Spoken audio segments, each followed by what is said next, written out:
ఉండమ్మ బొట్టు పెడతా చిత్రం కోసం శ్రీ ఎస్పి బాలసుబ్రహ్మణ్యం, ఎస్ జానకి ఆలపించిన గీతం వింటారు. సాహిత్యం డాక్టర్ సి నారాయణ రెడ్డి.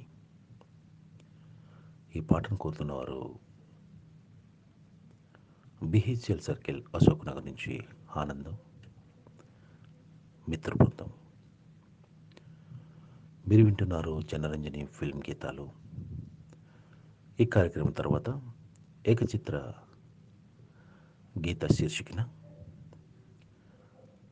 రాముడు కాదు రావణుడు చిత్రం కోసం దాసరి రచనకు ఎస్పిబి ఆలపించిన గీతాలని కొని వింటారు. 10 గంటల 30 నిమిషాలకు ప్రాంతీయ వార్తలు, 11 గంటలకు వ్యవసాయం పనుల మీద ముఖాముఖి కార్యక్రమం. డాక్టర్ ఆనంద్ చేత ప్రశ్నలకు సమాధానం ఇవ్వబడును. మీరు వింటున్నారు ఆకాశవాణి హైదరాబాద్ కేంద్రం 103.6 హెచ్పై రేడియో ప్రసారాలు వింటున్నారు.